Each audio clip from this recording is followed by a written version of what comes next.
There was something different about that December night in 1998. The kind of silence that seems to stretch beyond sound, deep enough to make the heart beat slower. In the mountains of Alaska, where the cold cuts through the air and time seems to freeze along with the snow, lived Eli Turner, a man who no longer expected anything from the future. A mechanic out of necessity and solitary by choice, he spent his days fixing rusty trucks and old generators for the few who still dared to live so far from everything. He had left the city 10 years earlier, after his wife died, in an accident that took not only his love, but also the meaning of life. Since then, Eli had survived, but he had stopped living. The cold was more than a season, it was part of him. The isolation, the constant wind, and the irregular sound of the generator were the soundtrack of his existence.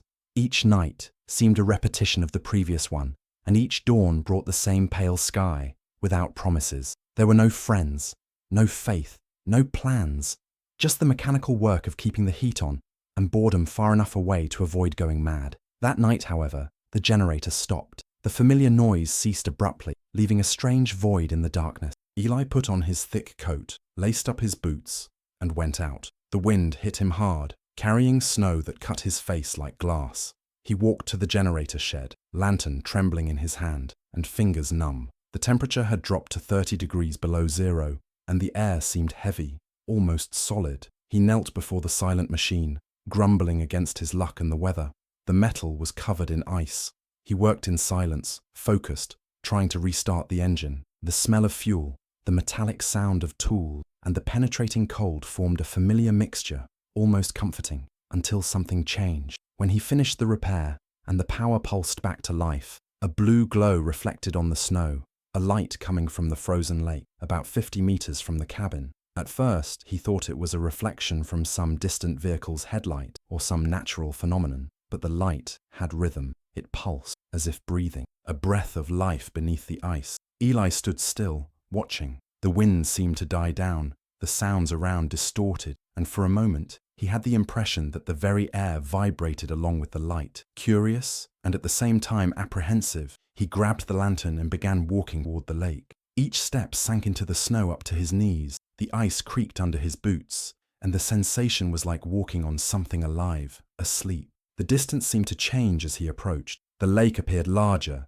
the air colder, and time slower. When he reached the edge, he knelt down. The light came from within the ice's thickness, meters deep, pulsing in an organic pattern. He pressed his face against the icy surface and tried to see better. It wasn't a reflection, nor a lantern malfunction. It was something down there, real. With the wrench still in his hands, he touched the ice. The sound that followed was low, grave, almost a lament from the depths. Eli recoiled instinctively, startled, and then the light reacted. It changed intensity, as if it had felt the touch. For a second, he had the impression that something was watching him back. He stayed there, motionless, heart racing. His breath came out in white clouds in the air, and the wind now sounded distant. Everything in him said to go back, but something different, deeper, called him to stay. An impulse that wasn't rational, nor explainable. It was as if the lake had said his name in silence. With effort, he stood up and took a few steps back. The ice seemed to vibrate under his feet, and the light, still pulsing, followed him with the rhythm of a breath. Eli turned and began walking back home. During the journey, his mind sought explanations. Gases trapped under the ice, refraction, some kind of natural electrical discharge, anything that made sense. But deep down, he knew none of it fit. The air had seemed different since the moment he touched the ice. Something inside him had also shifted, a kind of curiosity that had been dead for a long time. Upon entering the cabin, he lit the heater and stared out the window toward the lake. The light was still there, pulsing like a heart beneath the ice, and for the first time in many years, Eli couldn't sleep. He didn't know what that thing was, but he knew it wasn't natural, and he also knew it wouldn't end there. That night, something had called him, and he felt, even without understanding, that the call wasn't over. The next morning, Eli tried to act as if nothing had happened. He made coffee, lit the wood stove, and spent the entire day fixing the carburetor of an old tractor, pretending that light didn't exist. But the thought returned, like a constant echo. It was impossible to forget the blue pulsation beneath the ice. As the day passed, the curiosity grew, mixed with something he hadn't felt in years, unease. When night came, the wind blew strong again, and the cabin filled with the sound of creaking wood and snow hitting the windows. Eli tried to sleep, but it came in fragments. And when he finally dozed off, he dreamed of the lake. In the dream, the blue light wasn't beneath the ice, but above it, floating in the air like a living heart. Each pulsation seemed accompanied by a deep breath, as if the world around was alive and attentive. He woke up sweaty, heart pounding, and the sound of the wind like a whisper. Without thinking much, he put on his coat, grabbed the lantern, the portable blowtorch, and a toolbox. He wasn't seeking fame, nor answers he could explain to others. He just wanted to understand. He needed to know if what he saw was real. The walk to the lake was quieter this time. The sky was clear, the stars seemed closer, and the snow reflected a pale light. When he arrived, he noticed the ice was different. Cracks had multiplied, and the light, now stronger, pulsed with a rhythm that resembled heartbeats. Eli set up the blowtorch and lit it. The orange flame cut through the blue of the cold, sending dense vapor into the air. As the heat melted the ice, a different sound echoed, a kind of whisper, as if something was moving beneath the surface. For a moment, he hesitated, but he continued, melting layer by layer until the glow intensified, revealing something metallic beneath the ice's thickness. The light came from inside the metal. There were geometric shapes, lines, and symbols that seemed engraved with precision, but resembled nothing human. Eli knelt and ran his gloved hand over the damp ice. The object didn't seem like a machine, nor a rock. It was something in between, and it was alive in some way. His heart raced. He touched the metal with his fingertips and felt a soft, constant vibration, like a pulse. The sensation was strangely familiar, almost intimate. Suddenly, the air changed. The wind ceased completely. The silence became so deep that he could hear his own blood in his ears. A low sound began to vibrate in the air, almost inaudible, like a single note sustained by something invisible. Eli brought his hand to his head. A sharp pain began to grow behind his eyes, and before he could react, the blue glow exploded into a white light so intense it made him fall backward. His whole body seemed to lose weight, and for an instant, everything disappeared. When he woke up, the sun was already rising. The lake was calm, covered again by a thin layer of snow. The blowtorch, the tools, everything was exactly where he had left it, but the object was gone. The blue light no longer existed. For a moment, he thought he had dreamed it, but the air still carried the metallic smell of ozone, and a distant hum vibrated, as if something invisible was still watching him. He got up slowly, trying to understand what had happened. He felt dizzy, but lucid. He walked back to the cabin, mentally repeating that it was all an illusion caused by fatigue and solitude. But when he lit the heater and took off his gloves, he noticed something. On the palm of his left hand, a small blue mark glowed softly under the skin. It was tiny, the size of a coin, but it pulsed in sync with his heartbeat. He rubbed it, tried to wash it off, but the glow continued. The mark didn't hurt, but it seemed alive. Eli stared at it for long minutes. He felt fear, but also a strange calm.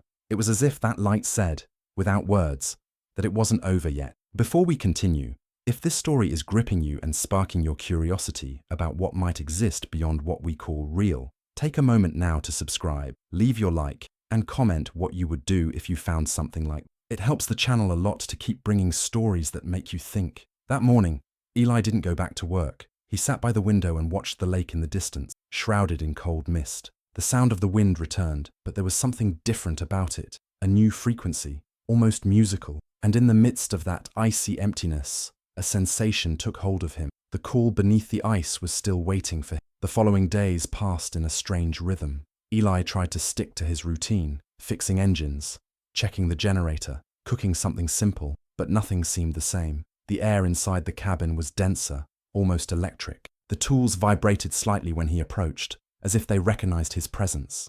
Even the old radio, which for years only emitted static, began picking up brief fragments of metallic sounds without defined frequency. It was as if the world around was changing, reacting to that blue mark that now pulsed constantly under his skin. At night, sleep had become uncertain territory. The dreams came too vivid, almost real. In one of them, Eli saw himself in an immense field full of crystalline towers, stretching to the horizon. The sky was dark, but there were no stars, just sparks of blue light falling like rain.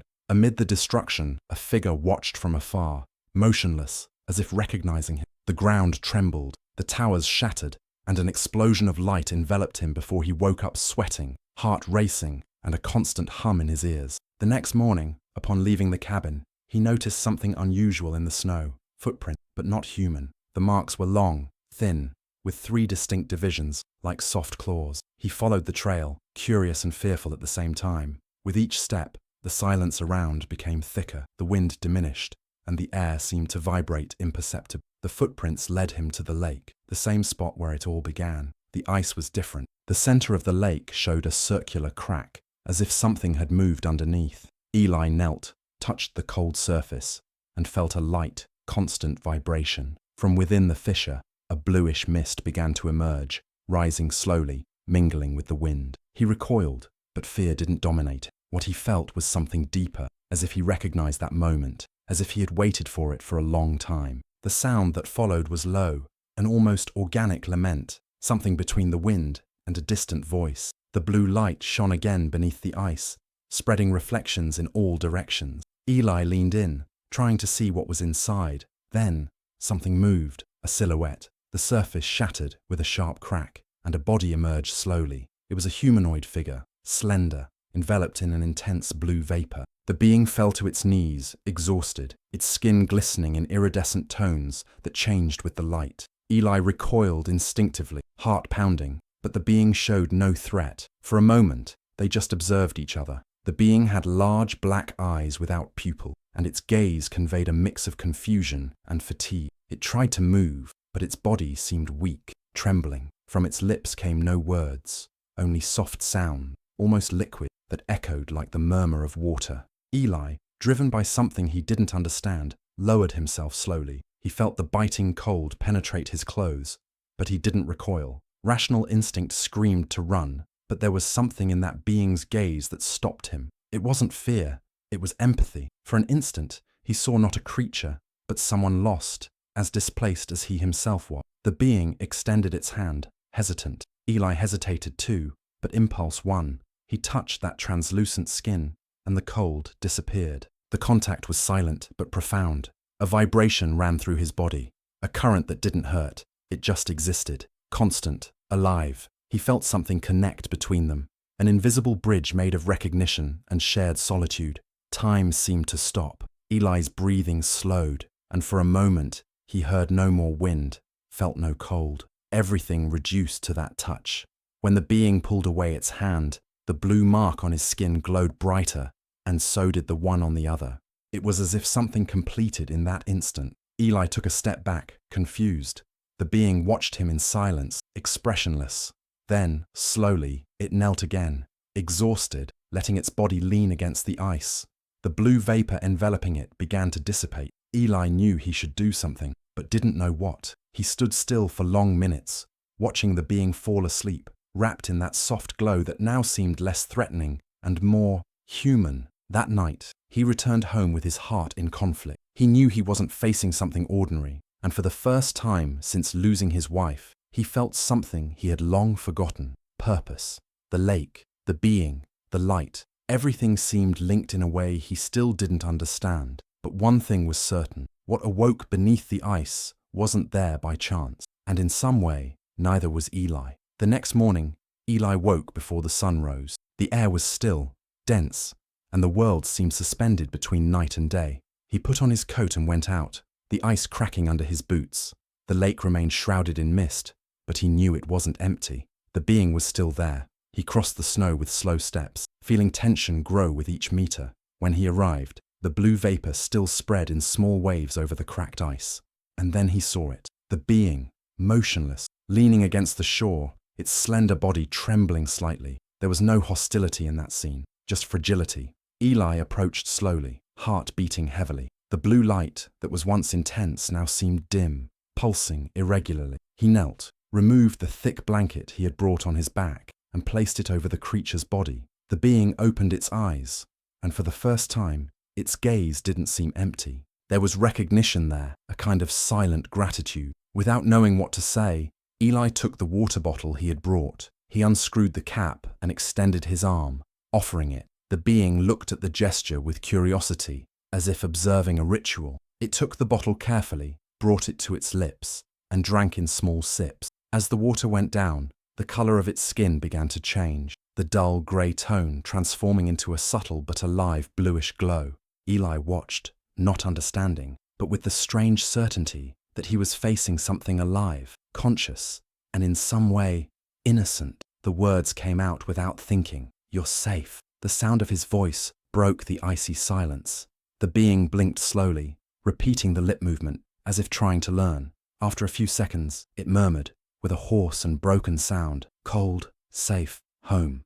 Eli stayed motionless, feeling the meaning form, little by little. It wasn't just imitation. The being was trying to learn, trying to understand. Those 3 words, simple, fragile, created a bridge, the first bridge between them. In the following days, coexistence became an unlikely routine. The being, which Eli, without planning, began calling Lumen, for the soft light emanating from its skin, stayed near the lake during the day, and approached the cabin when the cold increased. It didn't speak much, but observed everything: the fire, the tools, the way Eli tinkered with machines. There was a kind of childlike curiosity in its gestures, as if rediscovering the world. Over time, Eli noticed that Lumen's presence affected the environment. The generator, which used to fail frequently, started working again, and it did so without fuel. The cold inside the cabin seemed less aggressive, as if something invisible balanced the air. The man who once lived surrounded by silence now found companionship,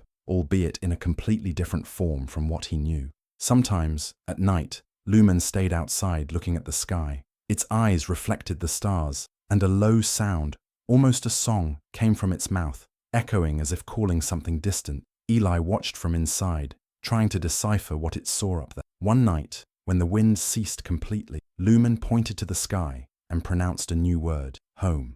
Eli understood. The longing wasn't for Earth, it was for another place, a home that might no longer exist. Even without understanding everything, Eli felt something change inside him. The man who for years had lived in seclusion now found meaning in caring for something, in protecting a life. The solitude that had consumed him seemed to dissolve little by little. Lumen's gaze reminded him that even in the most absolute isolation, there was still room for compassion. But this peace didn't last long. Each night, Lumen's behavior became more restless. It paced back and forth, looked at the sky, and repeated short sounds that seemed part of a forgotten language. Eli tried to calm it, but knew it wasn't just longing. It was a call. Something distant, invisible, was approaching. One early morning, Eli woke to a strong glow crossing the window. Lumen was outside, standing in the middle of the snow, eyes turned to the horizon.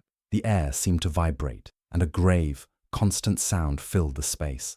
Eli ran to him, but before he could say anything, Lumen looked in his direction with an expression of pain and nostalgia, a gaze that said more than words could. Eli understood. What he had awakened didn't belong to Earth. The silence that followed was absolute. The light from the sky dimmed, and Lumen knelt again, exhausted. Eli covered him once more and stayed there, kneeling beside him, not knowing what to do, but certain he was witnessing the beginning of something that surpassed him. That night, between the ice, the cold, and the distant glow of the stars, 2 beings, from different worlds, shared the same silence. And in some way, they understood each other without needing to say anything more. The following days were marked by a silent tension. The winter seemed more unstable, and the air, once just cold, now carried a sense of something imminent. Eli noticed this in the animals' behavior. Birds that used to fly over the area had disappeared, and the sound of the wind brought a metallic vibration he didn't remember hearing before. Lumen himself seemed to feel it. He spent hours looking at the sky,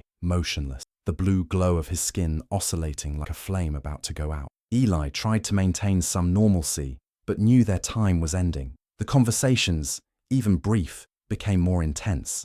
Lumen pronounced words more clearly, and sometimes seemed to understand feelings he had never been taught. "Home, soon," he said in a low voice, like someone speaking of an inevitable departure. Eli pretended not to understand, but deep down knew that soon carried farewell.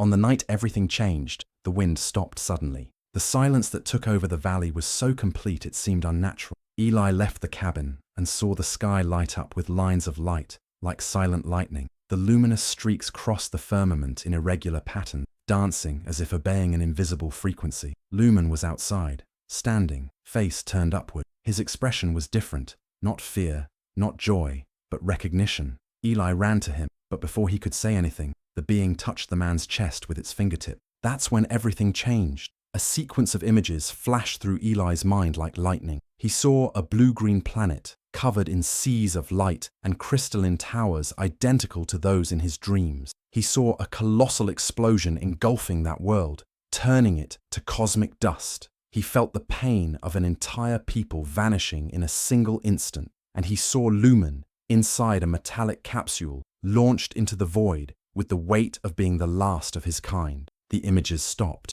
and Eli fell to his knees, panting. Now he understood.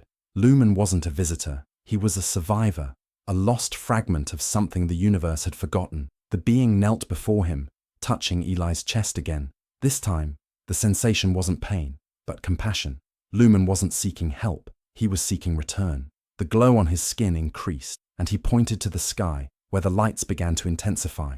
Eli understood, even without words. What was approaching wasn't danger, but the call Lumen awaited. There was something, perhaps a ship, perhaps a form of energy, coming to reconnect him. But there was also urgency. Time was short. "Stay," Eli murmured, voice faltering. Lumen just looked at him, with an expression that seemed to smile without moving. "No, close," he replied. Then he pointed to the horizon and added, "Must go. Connection. Close." The wind blew again, strong, lifting the snow in whirlwinds. The lake began to glow like on the first day, a deep blue pulsing beneath the surface. Lumen took a step forward, then another. Each movement made the ground vibrate. Eli tried to follow him, but an invisible force stopped him. It was as if the very air held him in place. The being stopped at the edge of the ice and turned for the last time. He extended his hand and touched Eli's chest once more. A small luminous fragment, like a spark, detached from Lumen's palm and penetrated the man's skin. The heat was intense, almost unbearable, but it didn't hurt. Eli felt his heart race, and the blue glow spread under his skin. Lumen took a step back and began to dissolve into the light. His body lost form, becoming part of the same glow emanating from the lake. The wind roared one last time, and then everything went dark. Silence returned. The sky darkened. The lake froze again, as if nothing had happened. Eli fell to his knees, strengthless, staring at the void. The cold returned, but somehow he no longer felt the same weight of winter. He stayed there for hours, until dawn. When the sun rose on the horizon, the blue glow still pulsed on his chest. Discreet, alive, persistent. He knew Lumen had left, but something of him remained. The man who once sought only to survive now carried a different mark. The memory of an encounter that didn't fit logic or solitude. And deep down, he felt that in some way, Lumen hadn't gone away. He had just returned to the sky that called him, leaving a part of himself inside the heart of who awakened. 20 years passed since that night. The world followed its course, and Eli Turner's life changed in a silent, almost invisible way. He now lived in a small village in Montana, surrounded by milder mountains and people who didn't ask too many questions. Snow still fell, but the cold no longer bothered him. He worked in a simple workshop, fixing pickups and farm engines. The aged man who lived there was serene, reserved, but there was something in his gaze that others noticed. A different calm, as if he carried a secret that time couldn't erase. He never returned to Alaska. He sold the cabin years ago and avoided talking about that period. When someone asked why he left the North, he just said he had seen enough ice for a lifetime. At night, he liked to sit on the porch, watching the dark, clear sky. The blue fragment Lumen left in his chest still glowed, hidden under the skin, pulsing softly in the coldest nights. Sometimes he felt it warm, as if responding to something distant, a reminder that part of him was no longer just human. Eli had become a man of few words, but generous gestures. He helped neighbors without asking for anything in return, fixed equipment without charging when he saw someone needed it. It was as if Lumen's touch had planted in him a new form of faith, not religious, but existential. The belief that everything that lives carries a purpose, even if never fully understood. One afternoon, a young traveler stopped at the workshop. His car, an old rusty pickup, coughed smoke from the exhaust.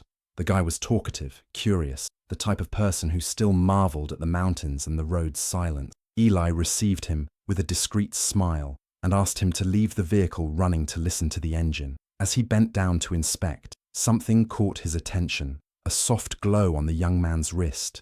It was a blue light, identical to the one he carried in his chest, small, pulsing, alive. Eli froze for an instant. not knowing what to say. He pretended not to notice and continued the work, but his heart beat faster. When he finished the repair, the guy looked at his wrist and commented casually, "Funny, huh? This appeared a few weeks ago. I had a dream about a light in the sky, and then this mark started glowing. I thought it was my imagination." Eli looked up, and time seemed to stop. The sound of the wind, the still warm engine, the distant murmur of birds, everything disappeared for a moment. He observed that young man and saw something familiar there, an echo, a trace of lumen. "Dreams are sometimes more real than they seem," he replied calmly, handing over the keys. The guy laughed, thanked him, and got into the pickup. Before leaving, he waved, and Eli returned the gesture with a slow wave. He stood still for a few minutes, watching the vehicle disappear down the dusty road. The glow in his chest pulsed stronger, and he felt an emotion he couldn't name, a mix of awe, gratitude, and peace. He understood that lumen hadn't disappeared completely. In some way, that being's touch had left a seed that now spread, reaching others. As the sun began to set, Eli sat on the porch, as he did every night. The sky tinted orange and violet, and the first stars began to appear. The blue light under his skin glowed in sync with the memory of what happened 2 decades ago. He knew it would never be explained, nor did it need to be. He looked to the horizon, and for the first time in many years, smiled truly. He understood that lumen hadn't returned to destroy or dominate. He had returned to continue, and in some way, he now continued through him, and perhaps through that young traveler too. The cold began to fall with the night, but the warmth inside Eli remained. It was the same warmth he felt that night in Alaska, when the ice broke and the light enveloped him. A reminder that some encounters, no matter how brief, transform everything that comes after. The wind blew, carrying the distant sound of something that could be memory or echo. Eli closed his eyes and breathed deeply, feeling the same light hum he heard 20 years ago. The sound was now soft, almost familiar, like a voice saying he wasn't alone. In that instant, he realized something simple and definitive. What came from the sky hadn't truly left. It continued here, in every act of kindness, in every gaze that opens to the unknown with curiosity instead of fear. And so, the man who once lived, surrounded by ice, now lives surrounded by warmth, the kind that doesn't come from fire, but from what remains when we learn to believe again. Time, for Eli Turner, became something different. It was no longer a line stretching forward, but a circle where past, present, and what was to come seemed to converse in silence. Memories of that night in Alaska returned from time to time, not as distant recollections, but as living fragments. The sound of the wind, the blue glow in the ice, the touch of something not of this world, but which in some way spoke the same language of the soul. He understood, little by little, that the true meaning of everything he had lived wasn't in understanding what lumen was, where he came from, or what happened to his people. The meaning was in what it had awakened in him. Solitude had turned him into a man without faith, without direction, disconnected from everything that breathed. The encounter with that light didn't bring answers. It brought back the feeling of belonging, the reminder that even in the most extreme isolation, connection can exist. Eli understood that the thing that awoke beneath the ice wasn't just an extraterrestrial presence or a mystery hidden in time. It was a mirror, a reflection of what he himself had buried along with love and hope. Lumen had come to rekindle something frozen inside him, the capacity to feel, to care, to recognize humanity even in the unknown. The blue fragment pulsing under his skin became more than a physical trace. It became a symbol of memory, empathy, and transformation. He never showed it to anyone, never tried to prove what he lived. He understood he didn't need to convince anyone, because the essential wasn't in the phenomenon, but in what it had made bloom inside him. Sometimes, walking the trails near his home, Eli would stop to watch the sky, not with the same curiosity as before, but with a new serenity, almost grateful. On certain nights, he thought he saw something, a blue flash crossing the horizon, too fast to be a star. In those moments, he felt his heart vibrate, and the mark on his chest warm softly. Maybe it was just imagination, or maybe not. But he liked to believe that lumen was still nearby, watching from afar, accompanying the life that went on. And more than that the essence of that encounter, the silent bond between two beings who didn't understand each other through words, but through compassion, continued to spread, reaching other hearts, other places. He never sought fame, never wrote a book, never recorded testimony. When, rarely, someone heard parts of his story and asked if it was real, He just smiled and said, "Not everything that falls from the sky comes to destroy. Some things fall to teach us to remember." And that was it. There was nothing more to explain, because what really mattered wasn't in the words, but in the gesture that remained, the extended hand, the understanding gaze, the touch that turned fear into empathy. Perhaps, somewhere in the universe, there are beings waiting only for a gesture like that to remember that there is still goodness on this planet. Perhaps the sky isn't as distant as we think, and as the wind blew through the mountains of Montana, Eli felt that part of him was already back in the ice, the cold, that living light that once called him. Only now, the cold no longer scared him. It was just a reminder, the same one Lumen left behind, that even in the deepest winter, life can still awaken. If this story touched you in some way, leave your comment and share it with someone who believes there are still encounters that change the way we see life. It shows that you also carry that light and helps keep these stories alive.